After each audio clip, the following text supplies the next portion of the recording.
welcome back to this video. In this video, we shall introduce biology O-level and start studying it from its basic root. So, what topic are we going to do today? We are going to look at the life processes of a living organism. How we can identify if an organism is a living or a non-living thing. So, let us get into the objective. So by the end of this video, I'll need you to know some characteristics of life, or characteristics which can help you know that this thing is a living organism. Remember, if you are looking at something like a car also moves. So for us to know whether a car is living or not, there must be some things that differ from it to us living organisms. After that, we'll differentiate a living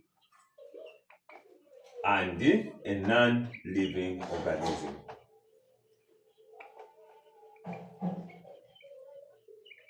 And then finally, we'll end the video by looking at life processes that take place inside a living organism. That is, chemical reactions that take place inside a living organism. So let us get into the video. Now, we begin off by looking at the characteristics that determine whether an organism is living or not. Now, in biology, there are 7, sometimes 6 characteristics that help us to know whether an organism is living or not. And these are summarized in the mnemonic Mr. Griffith.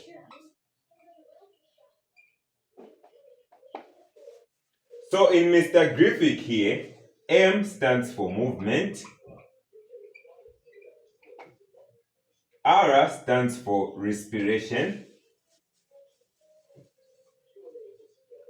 G stands for growth,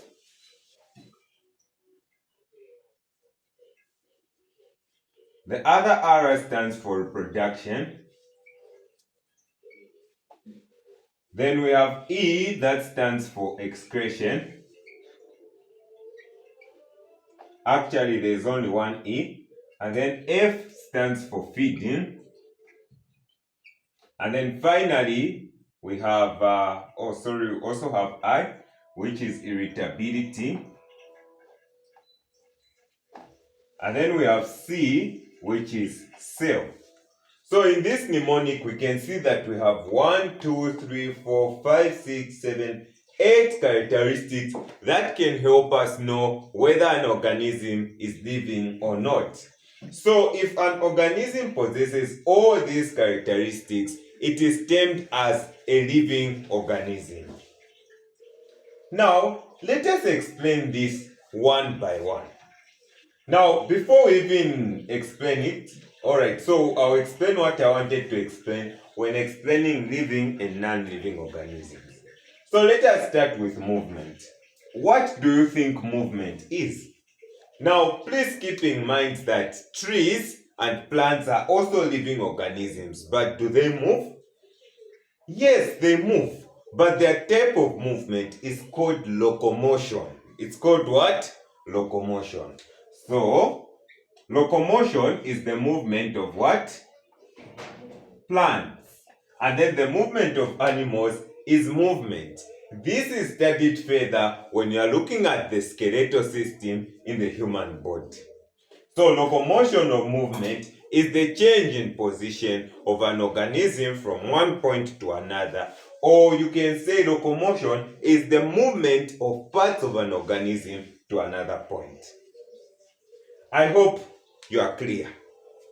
So we have a tree there that responds to light and then it bends. So it looks something like this. This is what we can look at or describe to say this is locomotion. Number 2, we have respiration. Please keep in mind that all these points that I'm raising here are more like the topics that we are going to be looking at in details in our study of biology O level. So these are more like the topics, but here we are just more like summarizing them. So now, what is respiration? Respiration is different from breathing. Breathing is the taking in and out of air. Breathing is the what? Taking in and out of air. While respiration is the release of energy from food substances. So when we eat food substances, especially glucose, it breaks down and produces ATP, which is energy that is stored in our body and help us to do different activities. This is also a topic. When you are looking at its types, you have aerobic respiration, which involves oxygen, and anaerobic respiration, which does not involve oxygen. So by definition, respiration is simply you releasing energy from food substances.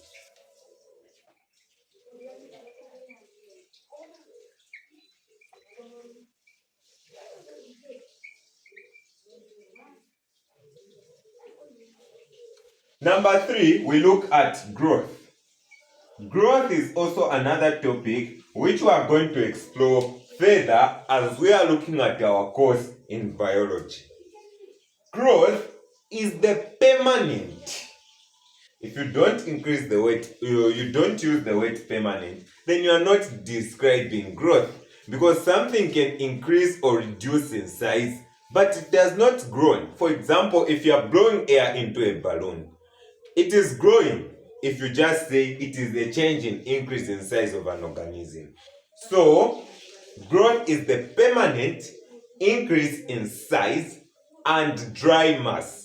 Why are we saying dry mass? When you are looking at the mass of an organism, we do not consider the liquid that is inside or the water. Any liquid does not add up to the actual mass we are looking for. Because remember, liquid always changes, because we can drink water, take a drink, and so it can add up to the water molecules in our body. So, growth is the permanent increase in size and dry mass of an organism.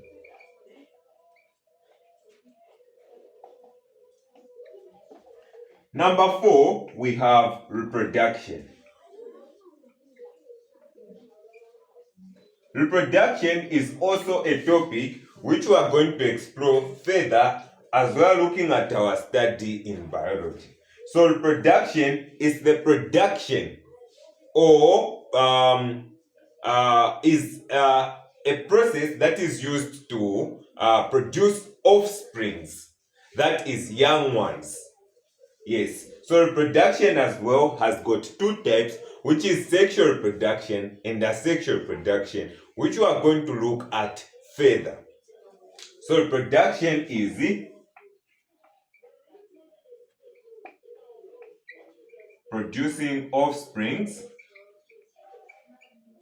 from parents or parent. Because if you are talking of asexual reproduction, you only need one parent to produce an offspring. An example will be budding, binary fission, etc. etc. Number 5 there, we look at excretion. Now, what I don't want you to be confusing is excretion and egestion. Egestion comes from the process of digestion. It is the removal of undigested food particles, which will form feces. But excretion is the removal of toxic metabolic waste products from the body. What did I say? Excretion is the removal of toxic metabolic waste products from the body. An example is through sweat.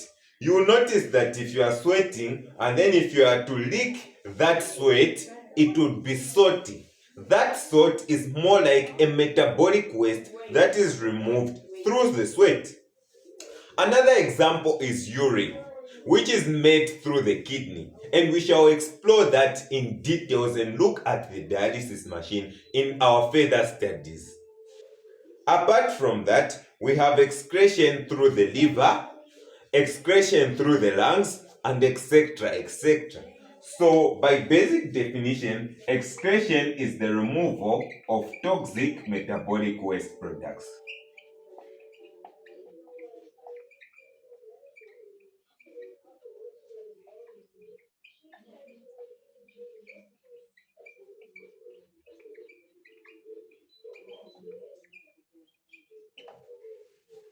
Then number 6, we have feeding. So feeding is also called nutrition. It is also called what? Nutrition. So this comes from the process of photosynthesis, that is for plants, because plants make their own food while us animals eat those plants, which are the green things that we eat on the earth. Yes. So for us, our feeding comes from what? From plants. That is why each and every food human beings eat can always be traced to plants.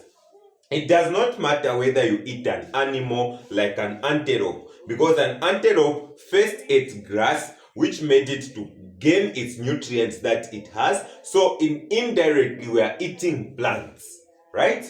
So feeding or nutrition is the process by which living organisms obtain food. And then we have number 7, which is irritability. Irritability is also called sensitivity. It is the ability of an organism to respond to a change in the environment. You find that sometimes organisms do not have water, right? You plant maybe a tree near a river, but you are not watering it. What will happen is that the leaves will start to grow towards the water so that it can have enough water to do what? To germinate and grow into something that is productive. So irritability is the process by which those living organisms respond to a change in the environment. A change in the environment is referred to as a stimuli. And so we'll look at the topic responses in our further studies, and also the nervous system in terms of human beings. You'll find that when you touch a hot surface, you do not start to think about it, right? What you do is that you automatically withdraw because of the nerves in your body. That is about the nervous system. And then finally, we have a cell. A cell is basically the basic unit of life. It is more like a building block. You know how blocks are when you are building a house, right? So think of a block as a cell. You add a lot of cells and then you make up a house like which is a human being. So a human is a house that contains very, very tiny bricks like the heart, the lungs, and so on and so forth. So objective 1 has been done. Now, looking at these characteristics, we can be able to understand the living and non-living organisms and be able to differentiate them. Living organisms are also known as biotic part of the environment, while non-living organisms are the abiotic part. So you find that when you are looking at living organisms, we have two types of living organisms. We have what are called unicellular organisms, and then we also have multicellular organisms. So unicellular organisms, from the word uni, it means one. So unicellular organisms, unicell, it means it is an organism that only contains one cell. Now these organisms are more of just like a cell. It is more like just one cell. An example are organisms called amoebas. So amoebas are single-celled organisms that are able to carry out all the processes of a living organisms inside them. Then when we are looking at multicellular organisms, we can look at human beings, for example. We have a lot of cells that perform different functions and help us to do what? to do all the activities that we are supposed to do. So multicellular organism is an organism that contains a lot of cells, and a very good example are human beings. So unicellular, we have amoeba, while multicellular, we have living organisms. Let us end this video by looking at life processes that occur inside a living organism. Now, keep in mind that a car also moves, right? A car also respires. A car does a lot of characteristics of a living organism. But a car does not reproduce, does it? That is one thing that disqualifies it from being a living organism. Now, looking at life processes, as I mentioned earlier, these are just chemical reactions that take place inside a living organism. So these type of chemical reactions that take place inside a living organism are referred to as metabolism. So metabolism is the sum total or the total sum of chemical reactions that occur inside a living organism. So the way you are there, if you eat something, it does not mean that when you chew it, it will go directly into your bloodstreams. No, the enzymes first have to work on it to break it further so that it can enter into the bloodstreams. All those are chemical reactions, and the sum total of those reactions is what is referred to as metabolism. So metabolism is the sum total of chemical reactions that occur inside a cell. Now, I want you to understand this. We have two types of chemical reactions that occur inside the living organism. One that breaks down molecules and one that builds those molecules. So we have what is called anabolism, and we have what is called catabolism. Anabolism is a type of metabolism that builds up molecules from very tiny molecules. So it gets those small molecules and then builds up large molecules. So it is a metabolism that builds large molecules from small ones. An example of anabolism is a situation where proteins are worked on by enzymes and then are able to build up the amino acids. So the building up of amino acids from proteins is what we can refer to as anabolism.